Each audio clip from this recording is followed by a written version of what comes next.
Hello, I'm Robin and welcome to the March edition of Molten Music Monthly.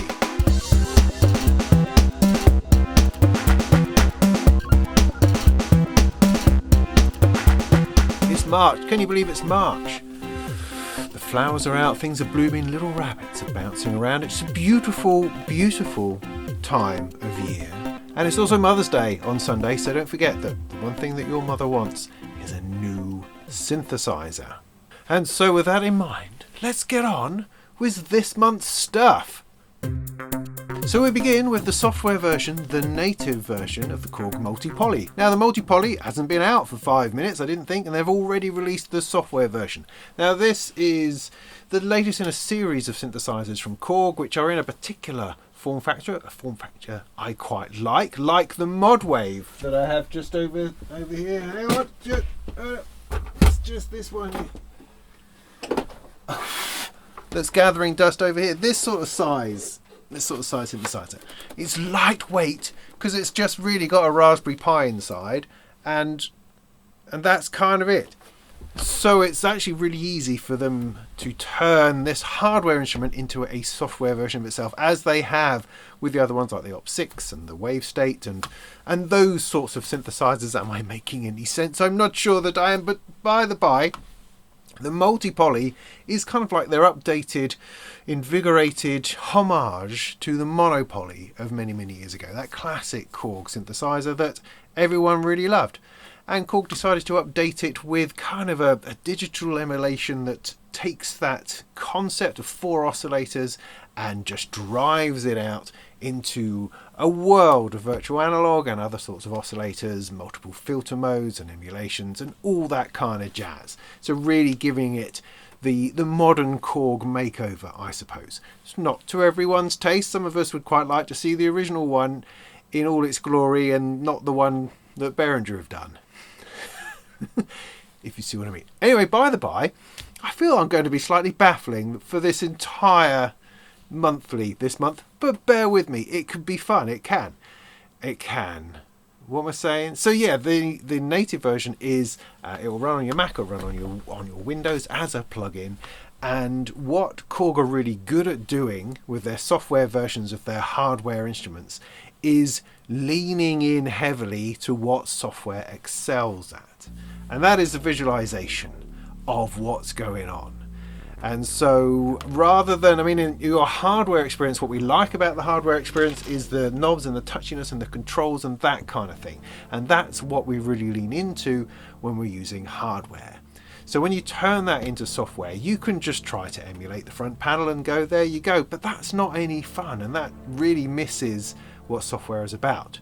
Whereas what Korg do is they develop all of the bits and pieces that are in the hardware and give you a proper GUI, a proper interface, a proper level of sophistication in the visualization and layout of it that it becomes really an instrument of its own.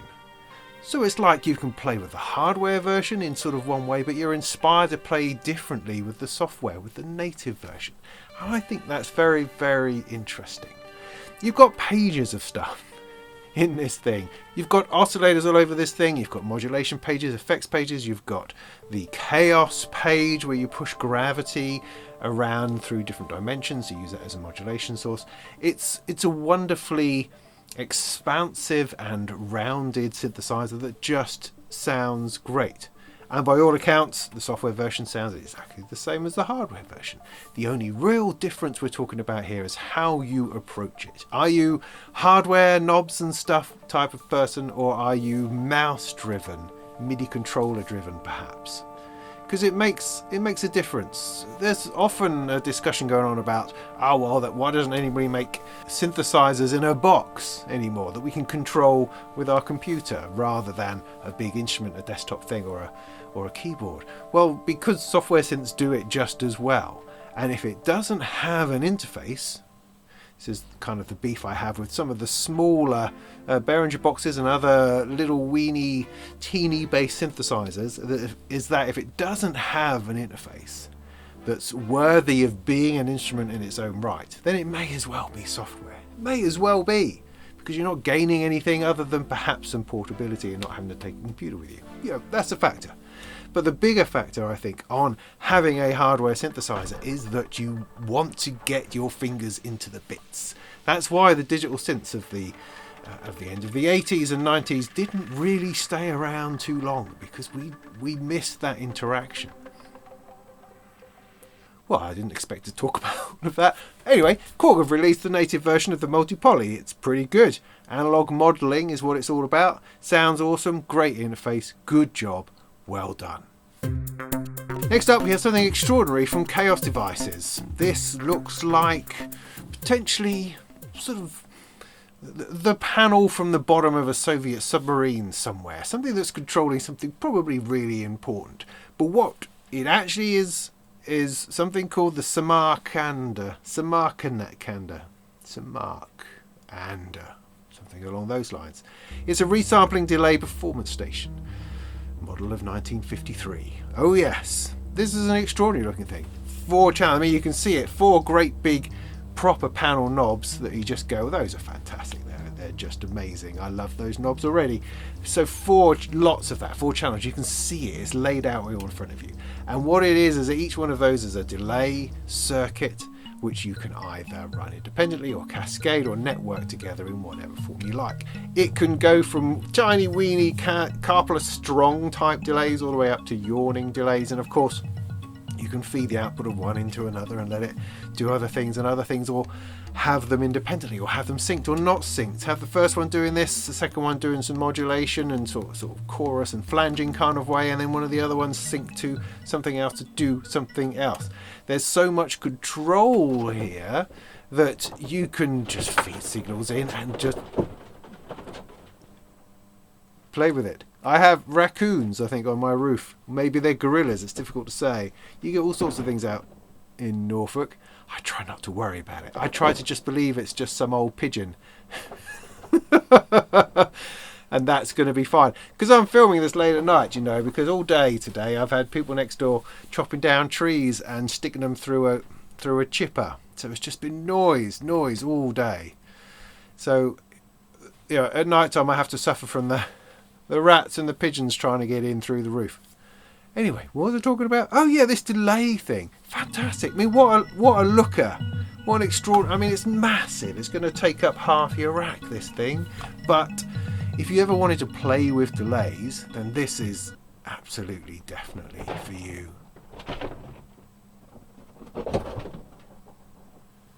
Oi! Stop it! That told him. Omnitone are a relatively new little modular firm from Canada. Hooray for Canada. We like Canada. We do. And they sent me these 2 modules, which I have. One of them's here. The Beatsi. I've already used that. In fact, it featured in my video on the Eurobus as the drum source. And the other one I haven't quite gotten around to opening yet, because it's all quite recent. I've got things to do, you know. And the other one is the Rhythmi Beatsi. It includes in the name, I suspect. Rhythmi, as far as I can work out, gosh, it's got a crowd of little knobs in there.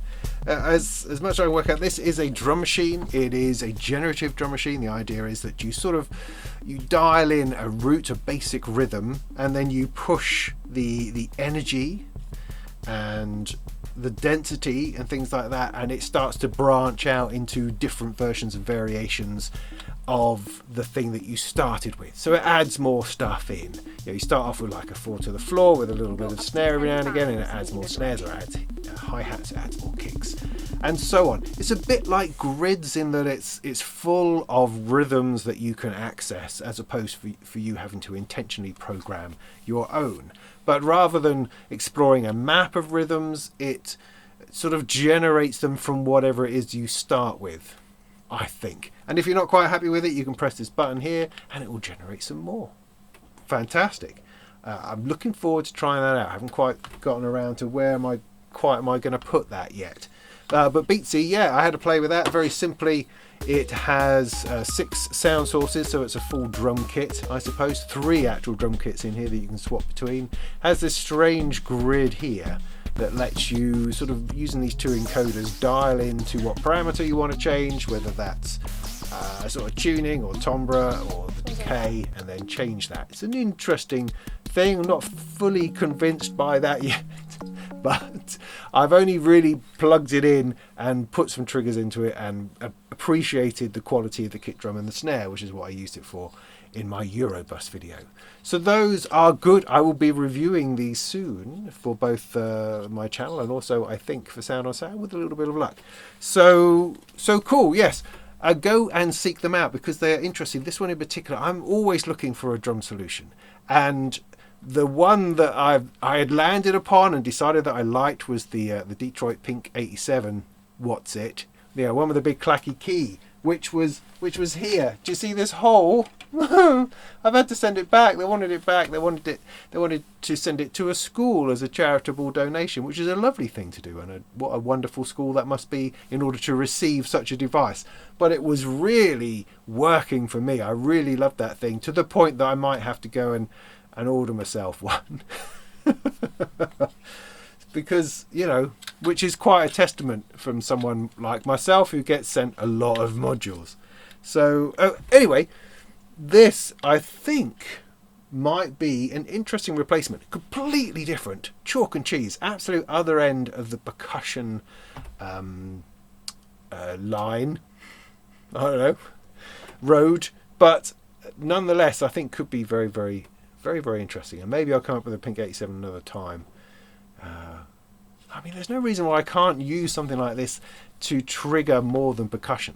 I mean, the one interesting thing is that they can connect through the back, through pins here, so you don't even need to patch them together. It will just work automatically with each other. But I'm the sort of person who likes to steal percussive lines and stick them into triggering filters and matching them up with sequencers, things like that. So lots of room. But yes, I will do a video on that sometime, hopefully in April. I've got a lot on. I've got a lot to do at the moment. A lot to do. But I'm into it, man. Anyway, moving on.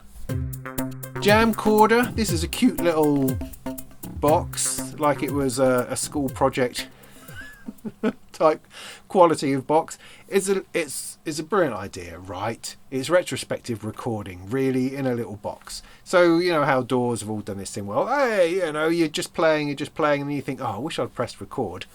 And it's actually been recording in the background. You can now press a button and it will bring all that back into things like Ableton Live, Studio One, things like that. They all have these facilities now. Jamcorder does that in a little box. So what you do is you Velcro it to the back of your digital piano and you plug Midi through it, and it just sits there, and whenever it's on, it's recording all the time. Which is brilliant. So you're playing, you're practicing, you're just doing stuff, and you think, well, that was quite nice. I wonder what it was I did there. You can put it up on your phone. You attach your phone to it by some magic or other, and you can scroll through everything that you played. You know, on a little piano roll that shows you like a sequencer. You can then export that as MIDI. You can also export it as an audio performance or as a video and have it play like those apps that have piano keys and stuff going on. It's pretty nifty. I mean, it's a simple, unassuming little box with a really useful function if you're the sort of person who enjoys just playing on a piano or similar keyboard and would like the opportunity to grab some of that without having to turn on your computer and faff about. Next up from Synths, we have the Echolocator. This is in the same format as their Night Verb, I think it was. It's a desktop DSP-driven effects box. This one is developed again with 112 dB for their algorithms, which they use in several of their bits. Like I've got their stereo reverb here, and I've got a stereo delay somewhere else. So it'll be similar along those sorts of lines. But this, of course, gives you a whole ton of great big knobs to play with, and it also has a filter on board for you to play with, and also a reverb to get stuck into things. So for performative delays, I mean, we've had the we've had the Chaos Devices one, which is very exciting but feels intricate and interwoven. Whereas the Echolocator feels dangerous and mad and the kind of thing that you can headbang to while you're twiddling knobs and bits and pieces, because it's a bit more out of your rack and onto the desktop, and so therefore that bit more robust. But it looks like a heck of a lot of fun. DivKid has yet another module out. He's really going to town on the old modules these days, and this is another one with Vostok, and it is a very clever reworking of the trace. This is called Path. The trace, if you remember, is a little module with 4 inputs. You put 4 inputs in and a single output, and you use a slider to flip and morph between those outputs. You can also sort of scan through them. So you've got like 4 modulations going to a single destination. They can be different things and you're morphing between them. It's very good. I've actually used that, or I use it up here. I have it. I use it for mixing snares together, so I can have different patterns going into it, and then I can morph between them, which I think is pretty clever of me. Anyway, Path, which is the new module, is the reverse. So you have a single input, so put a single LFO in, for instance, and then you have 4 destinations. So you can imagine having a 4-channel sequence going on with 4 filters, and you can have an LFO which goes to the different filters depending on where you put the slider, or between 2, or moving about all the time and chunking around so that you're firing off different modulations from this single modulator. It's a really good way to mulct out LFOs for one thing, and also just to create interest. Rather than having a single modulator going to a single thing, you can now patch it into 4 different destinations and play with where that is. And that's brilliant. That's really, really, really interesting. Lots of great stuff coming from DivKid at the moment. I hope there's more. Now, Serum is probably the biggest software synth ever. It's been around for what feels like decades. It might have been decades even. It's a wavetable software synthesizer that really dictated how every other soft synth looks and feels and acts. It has a simple, clear, perhaps busy interface with a fantastic sound engine, filters and effects, and that has maintained its position as one of the best synths out there ever since it came along. It's just extraordinary. And now XFer Records have released version 2. Now, I mean, version 2 is fantastic. They've increased the oscillator count to 3, they've redone the filters, they've got a whole mixer section and much better effects and bits and pieces, far more modulators than before, and you can have, I don't know, is it 6 different sound engines? So you've got wavetable, virtual analog, granular sampling, I don't know, something like that. Lots, spectral, yeah, that's the other one.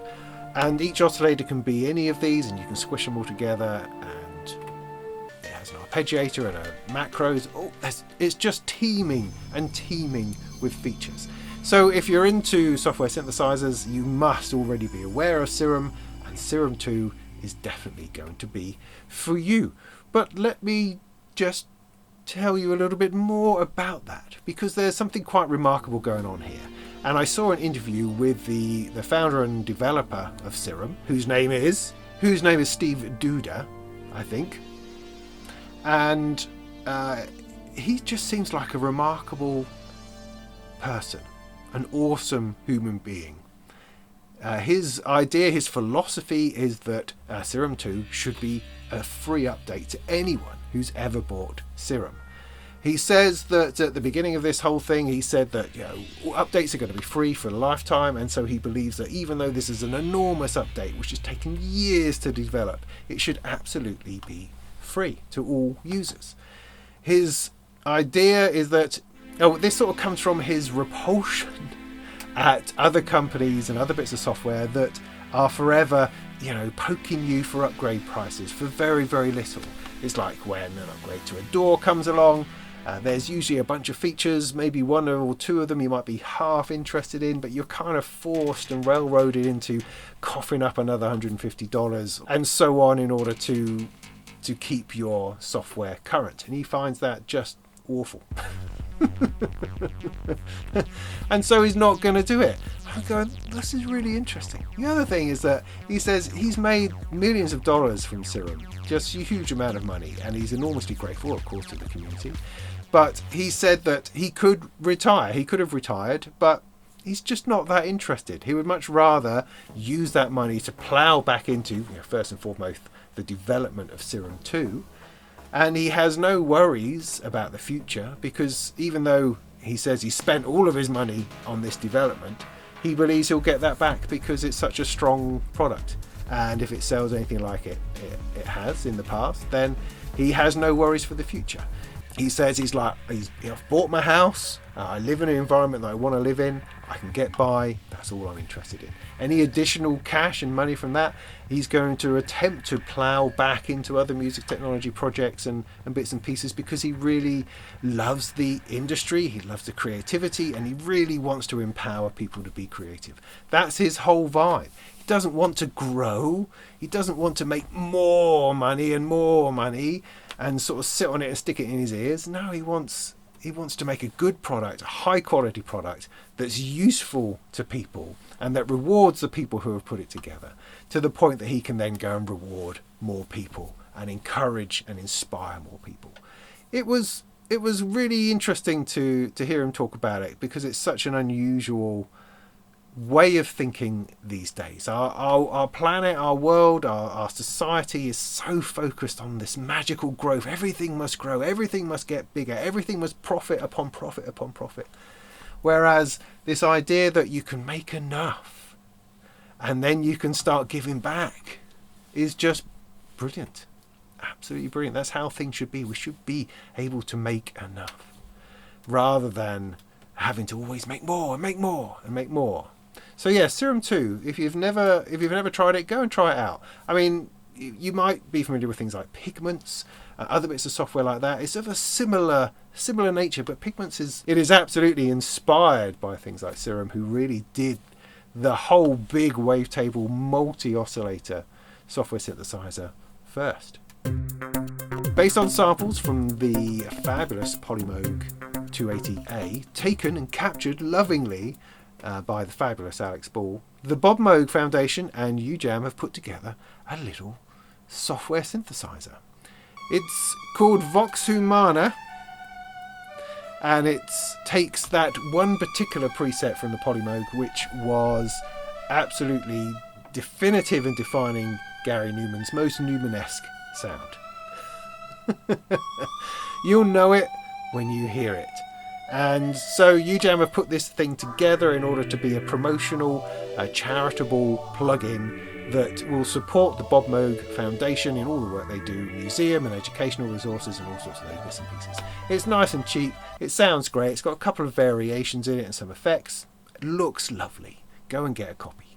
CMXL has taken his Scape Shift idea, this sort of generative sequencer, synthesizer, multi-channel thing that he was playing around with, and has stuffed it into the Ableton Push 2. So this is essentially taking an environment from within Reactor and making it into a hardware instrument. It's quite interesting. I had no idea that the Push 2 could do this, that it's essentially its own hardware platform in which you can run all sorts of different bits and pieces.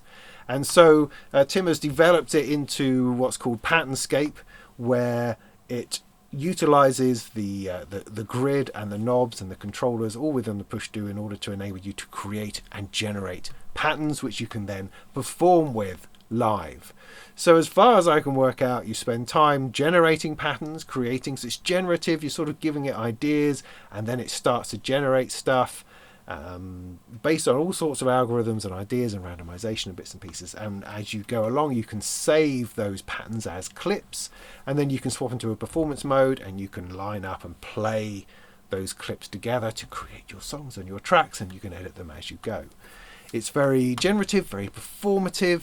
It's supposed to be like wrestling with a machine as opposed to just firing off clips. So it's a lot more interactive and dynamic than just using samples or a clip launcher in Ableton. It's pretty exciting. However, the demos of it are really hard to grasp exactly what's going on. I found this with Shape Scrape, with Shape Scrape. I found this with Scape Shift as well, in that it's quite difficult to hook into exactly what's going on and where the sound is coming from.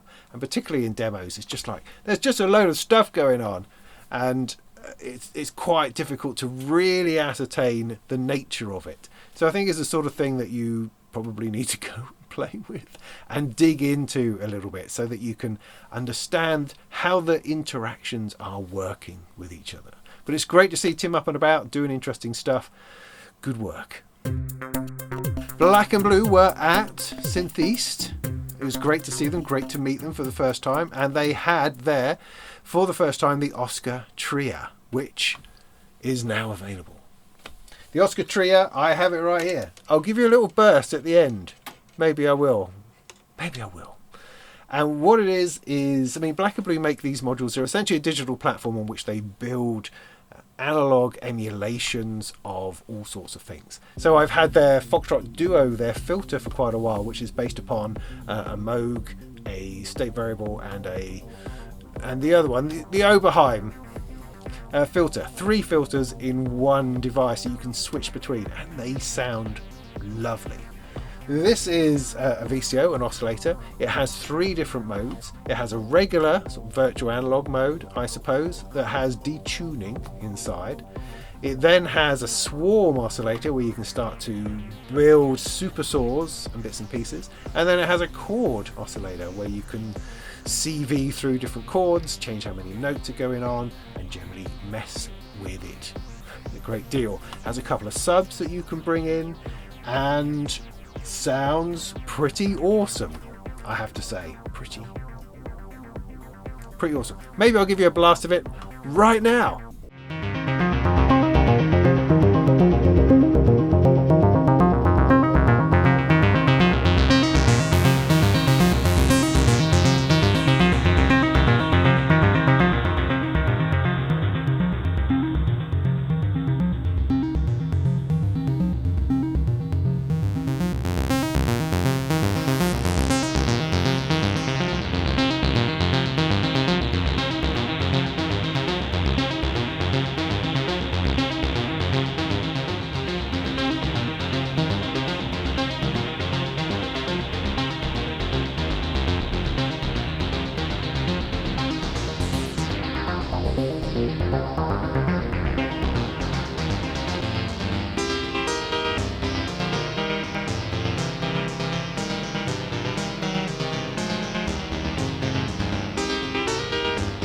See, that was fun. But you're getting a lot of sonic possibility within this one module, and it's really quite petite in its sizing, but still very easy to get in there and change what you need. There's some clever paging going on through a switch, which makes things quite simple once you get the hang of it. Your initial fiddling is always going to be, what's going on? I'm not quite sure. But once you get the hang of what that means and what the colours are doing and all that kind of stuff, then it becomes quite a breeze to use. And it gives you a lot of scope, because so often in modular, because I favour analog oscillators, you kind of have one oscillator is making one sound, and that's going to be your lot. But that's not always the case. I mean, I've certainly got other oscillators like the Nakanahe here from Knob Technology that has got a lot of different timbres inside that you can dial in, and that absolutely is analog. But this one, similarly, it gives you a lot of scope that you can halfway through your set, you could be using it in one way and then swap it into be using something completely different. And that's great in saving space within your rack, which can solve a lot of problems. So it's very interesting. I'm going to be doing a full review of that very soon. It's in my case now. I'm starting to learn it, and I'll be bringing a video on that very soon, I hope. Frequency Essential have come up with a dual oscillator, complete synthesizer URAC module. So it's not a synthesizer on its own. It's a URAC module, big panel. It's called Florian, named after that geezer from Kraftwerk, I imagine. And it's got 2 oscillators, a sub-oscillator, ring modulation, a Roland System 700 filter. I mean, all of this actually is brought together from or inspired by sort of Roland modular and also ARP. because at the end of everything it has an ARP-inspired VCA and also an AR attack release looping envelope, along with other bits of modulation. It's laid out very modular-like, but it's all behind a single front panel, and so is designed absolutely to work with itself, while allowing you to patch in other bits and pieces and to patch out to other stuff. It's fabulous looking, really big, sort of ambitious sort of thing, and it's a way of bringing an entire, gooey, detunable, funky voice right into the middle of your Eurorack. Synclavier snuck a little something into the London Synth and Pedal show that was on last weekend, was it? I missed it this time around, I just didn't have the opportunity to go down. But I understand that it was a fun time on your headphones, lots of people, lots of sweat, I imagine. Anyway, by the by, Synclavier were there and they were showing their new reinvention of the Synclavier. But hiding away in the back of the brochure that they were giving out is this thing called the ORK II, or ORK II. And if memory serves, the ORK is kind of what we think of when we think of Synclavier. It's this big wooden framed keyboard with this strange panel of light up buttons along the top. And that was the original kind of Synclavier system, I think, is the way that we look at it. And I think when the regen came out, there was a certain amount of sort of disappointed bafflement as to why it doesn't look anything like something you'd expect Synclavier to look like. I mean, it's undoubtedly fascinating and interesting, got lots of very modern and weird stuff going on in this strange desktop thing, but really what we want is the Synclavier back in all its glory. So it looks like that's exactly what they're doing. So with the ORK II, they're taking the engine from the regen and putting it into a more familiar form with a wooden framed keyboard, the big knob on the side, all the weird light up buttons and stuff that does whatever it is that stuff does. So it gives this very retro vintage look on a brand new kick-ass synthesizer engine in the background. It should drive some Synclavier fans absolutely crazy. This is a neat little collection of boxes. Something that we've kind of seen before. I had this with Intech Studio a while ago. I did a review of their modular MIDI controller, where you have these blocks of knobs, blocks of sliders, and you stick them together and you create this custom-made MIDI controller for whatever it is you want to do. This is a similar idea from RaspiAudio, and it's called the Modulox, I think, and it consists of these slightly smaller boxes with like a couple of knobs, 4 knobs, 2 sliders, a couple of buttons. It's very colourful, very interesting. It looks a little bit ropey in the demonstrations, like it's not entirely finished at the moment, but hey, it probably could be, and these all magnetize themselves together in order to form these little chains of customizable MIDI control. You then access it via a browser, set all the CC numbers and controllers and such like, and then control your heck out of stuff. It looks like fun. It could work. There's also this Modulox Brain, which is an open source software synthesizer engine which can run various firmwares and so various forms of synthesis in this tiny little box with a tiny little screen. It looks really nice when you're using virtual analogs. You've got a nice waveform display on the front. When you're getting into granular and loading samples, it tends to look a little bit teeny weeny tiny on there. I'm not quite sure what the usability of that is going to be, but it's interesting how I talked about a little bit about this earlier when I talked about the Korg native What's It, is that you've got this little box that has synthesizers inside it. Is that good or bad? Because you're not building an instrument for it, so your interface is always going to be sort of slightly under compromise.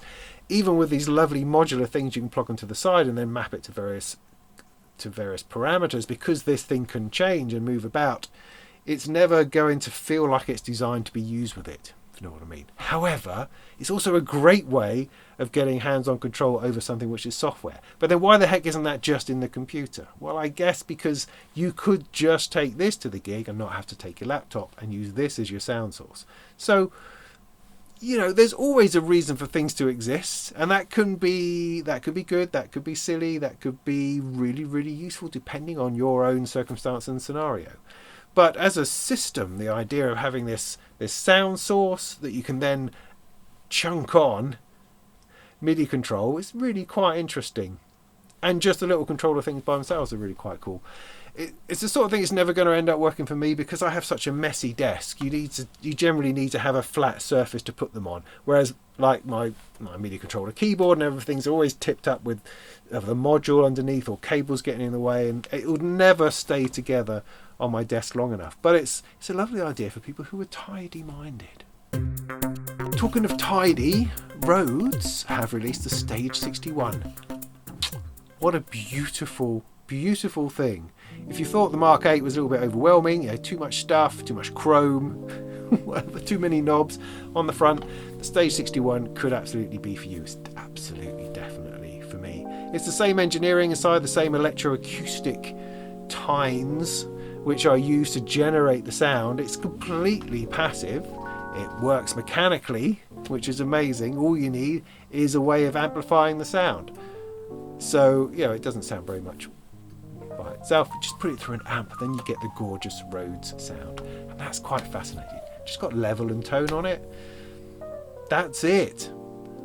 Beautiful keyboard, beautiful looking chunky shell that houses all of the jiggery pokery stuff inside, all of the real life instrument stuff in the back there, and it just tinkles away and sounds absolutely brilliant. Looks amazing. I'm flabbergasted by it. I would love to have one. It would be amazing. I mean, it's it's $5,000, but then it's a proper electroacoustic tine piano. The real deal. It might even tempt me away from my desire of the Korg SV2. Just because that Rhodes sound is just quite something. I have no idea where I'd put it. I would make the room. But anyway, if you'd like one, feel free to order it through the link at the bottom, because that would make me very happy. And if you want to buy me one, let me know. I'll send you my address. The fabulous named Griffin's Claws from Shakmat Modular is right here. I was due to make a video on it, but I got confused as to when the embargo date was, and then discovered that people had released a whole bunch of videos and I hadn't started yet. Rats! I missed the tsunami, of a couple of videos on that particular occasion, but I will get to it because it's really interesting. In fact, I might even do a demo of it with the BlaknBlu thing. Why don't I do that? In fact, here it is right now.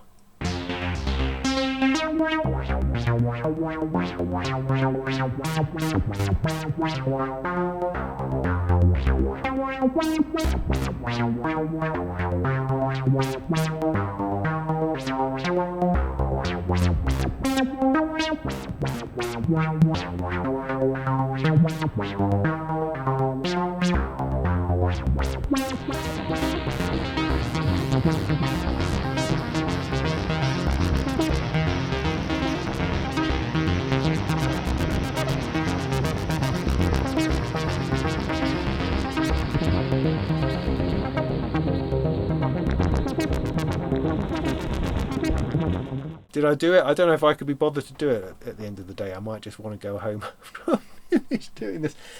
Anyway, Griffin's Claws, right? What is it? 4 channels. 4 channels of CV recording. Now, CV recording has been one of those things which is about a lot at the moment. I've got it in the RYK MV over here, and other things. There's a lot of it about, and it's good, because I really, really like it. Oh yeah, it's in my touch strip, quad strip thing over here from Sound Machines. It's a very useful way of throwing modulation into things rather than having to rely on the steady, boring consistency of an LFO. You can go wangy, wang, wang, wang, wang, wang, record that, and off it goes into a thing and repeats.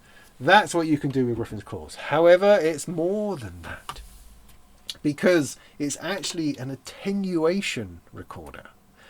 So you can put a modulation into it, like an LFO, route an LFO through it, and then you can use a slider to attenuate that and record that attenuation. How is that different? I hear you thinking. I can hear your brain going, what?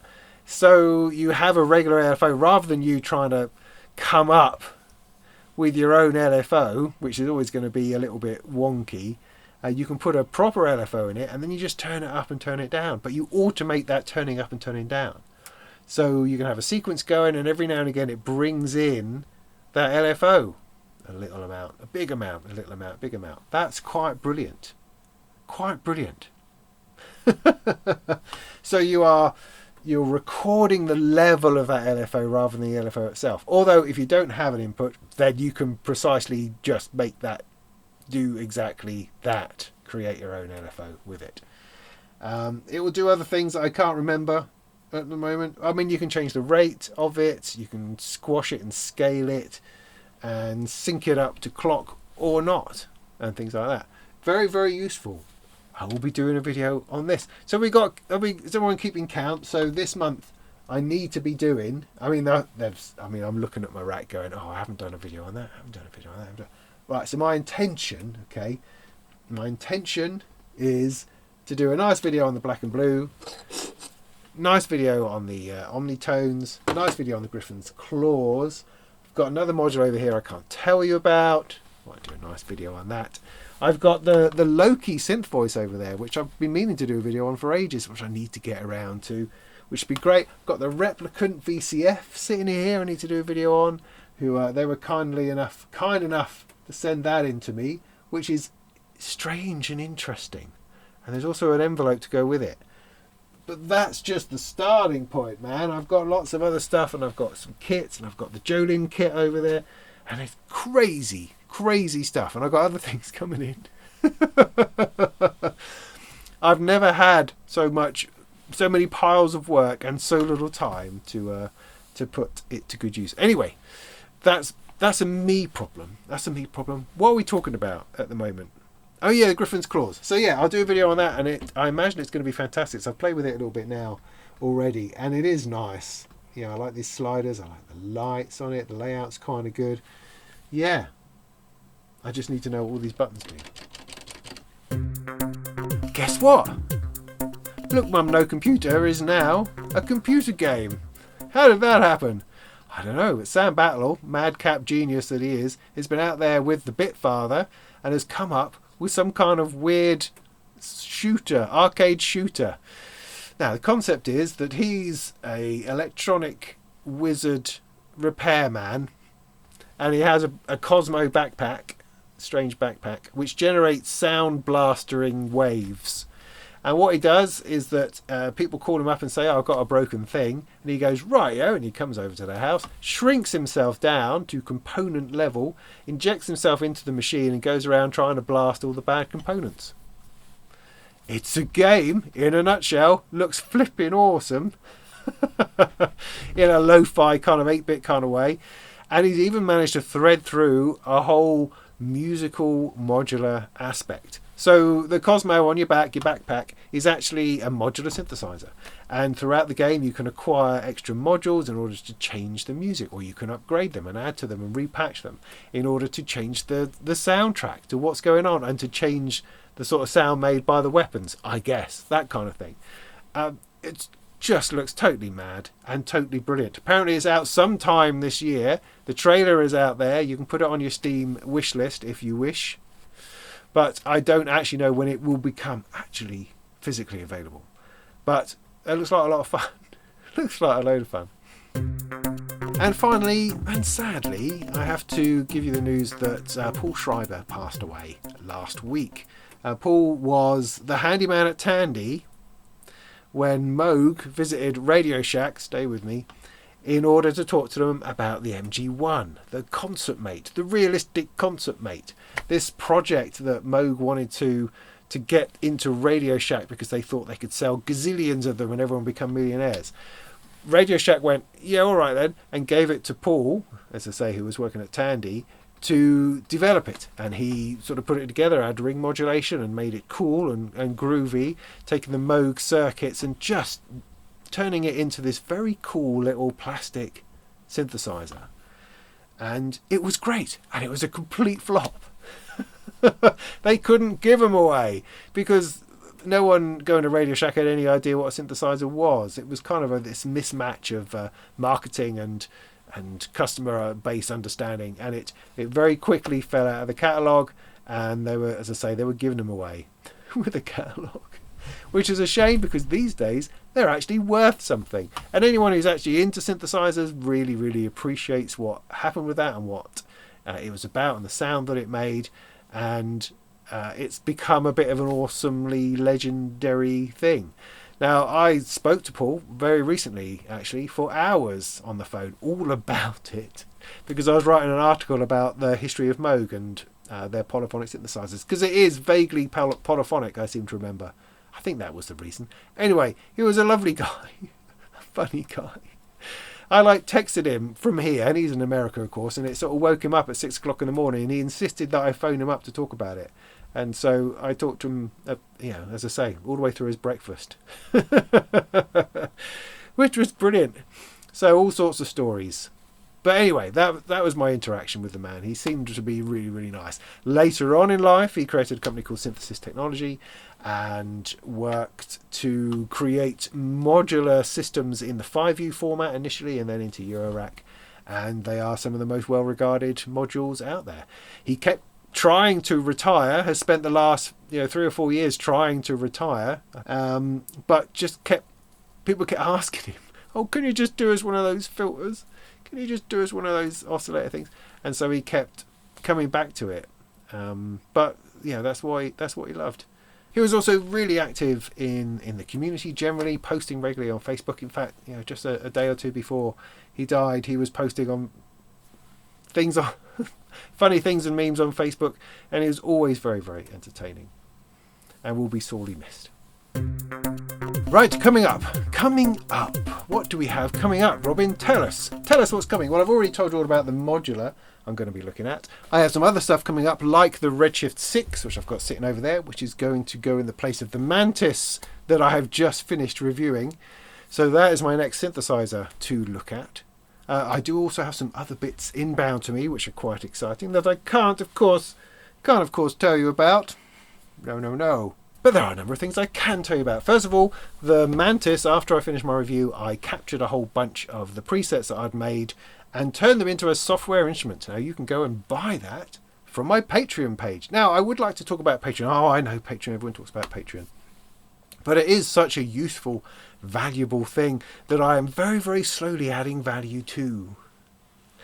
Because now, if you become a patron of mine, you get the Plasma Voice software instrument and the Mantis software instrument absolutely free. As part of the deal, yes, you do. And all future instruments I'll be building will be free to all patrons. That's the idea. What is Patreon? It's a way by which you can support the channel with money. You can give us £1 a month, 12 quid a year, and that will support me making videos. You can send us a £5 a month. Whatever you feel is useful that you can spare to help support my channel so that I can carry on making videos like the ones that I do. Because sadly, the revenue from YouTube is not enough to allow me to do it full time. I have to do other projects and other work, which is why the level of video output I have at the moment isn't particularly high, because I have to work my arse off doing other things in order just to keep the lights on, keep the food on the table, keep the dog fed, that kind of thing. So any support that you can give me, if you enjoy my videos, then please do consider becoming a patron. The other thing you get is advert-free videos, because I post the videos I do on YouTube on Patreon as well, and you can have them without any adverts at all, which has got to be a good thing. So do consider. You can just be a patron for 6 months and you still get the instruments for free. You could be a patron for a week, still get the instruments for free. Just consider doing it, because it's really helpful to support your creators that you enjoy listening to and looking at and spending time with, because it enables us to do the things we do. And I'm enormously grateful to all the people who have supported me and stuck with me over the years. It's great. It's so useful.